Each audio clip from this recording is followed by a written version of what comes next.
Hi అండి, welcome back to అమ్మ cute channel. ఈరోజు వీడియోలో మెంతి ఆకుతో బిర్యానీ చాలా సింపుల్గా అండ్ హెల్తీగా ఎలా ప్రిపేర్ చేయాలో చెప్తానండి. దానికి కాంబినేషన్గా ఆలూ కర్రీ కూడా చాలా సింపుల్గా చేసేయచ్చు. ఈ రెసిపీస్ అనేవి చాలా ఫాస్ట్గా అయిపోతాయండి. సో కాబట్టి లంచ్ బాక్స్లో కూడా మనం పంపచ్చు. సో ముందుగా బిర్యానీ కోసం ఒక కుక్కర్ గిన్నె పెట్టుకుని అందులో ఓల్ బిర్యానీ మసాలా వేసి బాగా ఫ్రై చేయండి. ఇవి బాగా ఫ్రై అయిన తర్వాత 3 పచ్చిమిర్చి చీలికలు అండ్ 2 ఉల్లిపాయలని చీలికల కింద కట్ చేసుకుని వేసుకుని వాటిని దోరగా ఫ్రై చేయండి. సో ఆనియన్స్ అనేవి బాగా ఫ్రై అవ్వాలండి. అందులో కొద్దిగా సాల్ట్ వేసి ఫ్రై చేయండి.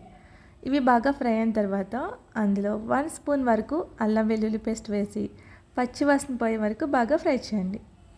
ఓకేనండి. సో ఇవి కూడా బాగా ఫ్రై అయిన తర్వాత అందులో 2 టమాటోస్ని చిన్న ముక్కల కింద కట్ చేసుకుని వేసుకొని వాటిని బాగా ఫ్రై చేయండి. సో టమాటోస్ అనేవి మెత్తగా ఫ్రై అవ్వాలండి. సో ఒకసారి బాగా ఫ్రై చేసిన తర్వాత కొద్దిగా సాల్ట్ వేసి బాగా కలుపుకొని మూత పెట్టి లో ఫ్లేమ్లో ఒక 2 మినిట్స్ పాటు టమాటోస్ని మగ్గించండి. బిర్యానీ చేసే ముందు బాస్మతి రైస్ని 1 అవర్ పాటు నానబెట్టుకోవాలండి. ఓకేనా. సో ఇవి బాగా మగ్గిన తర్వాత ఒకసారి గరిటతో బాగా మిక్స్ చేసుకుని 2 గుప్పెళ్ళ వరకు మెంతాకుని వేసుకోండి. ఫుల్ కప్ వరకు వేసుకోండి మెంతాకు అనేది. ఈ విధంగా వేసుకున్న తర్వాత వీటిని బాగా ఫ్రై చేయాలండి.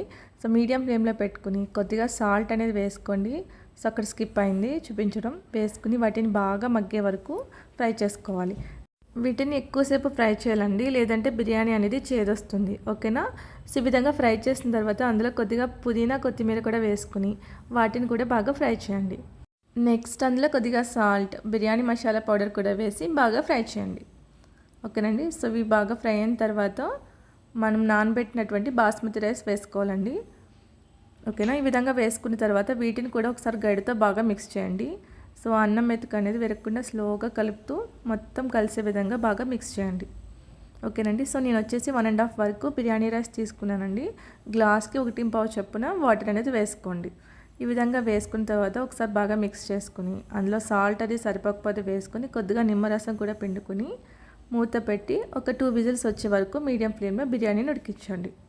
సో ప్రెషర్ తగ్గాక మూత ఓపెన్ చేయండి. సో మనకి ఫైనల్గా బిర్యానీ అనేది రెడీ అయిపోయిందండి. సో చాలా అంటే చాలా టేస్టీగా ఉంటుంది అండ్ హెల్తీ కూడానండి. సో నెక్స్ట్ కర్రీ వచ్చేసి కొద్దిగా ఆయిల్ వేసుకుని ఆయిల్ హీట్ అయ్యాక 2 పచ్చిమిర్చి చీలికలు కొద్దిగా కరివేపాకు వేసి బాగా ఫ్రై చేయండి. 4 మీడియం సైజ్ ఉల్లిపాయలని చీలికల కింద కట్ చేసుకుని వాటిని కూడా వేసి బాగా ఫ్రై చేయండి. కొద్దిగా సాల్ట్ వేసి ఆనియన్స్ మగ్గే వరకు ఫ్రై చేయండి. ఈ విధంగా ఫ్రై అయిన తర్వాత 1 స్పూన్ వరకు అల్లం వెల్లుల్లి పేస్ట్ వేసి పచ్చివాసన పోయే వరకు బాగా ఫ్రై చేయండి. నెక్స్ట్ ఒక 4-5 బంగాళదుంపల్ని ముందుగానే ఉడకబెట్టుకొని కట్ చేసుకుని పక్కన పెట్టుకోండి. సో ఈ విధంగా బాగా ఫ్రై అయిన తర్వాత బంగాళదుంప ముక్కలు కూడా వేసుకుని మొత్తం కలిసే విధంగా బాగా కలుపుకుని 1 మినిట్ పాటు బాగా ఫ్రై చేయండి. ఇలా ఒకసారి ఫ్రై చేసిన తర్వాత అందులో కొద్దిగా పసుపు, నెక్స్ట్ సరిపడా ఉప్పు, కారం, అదేవిధంగా గరం మసాలా పౌడర్ కూడా వేసుకుని మసాలా మొత్తం కలిసే విధంగా బాగా కలపండి. ఓకేనండి.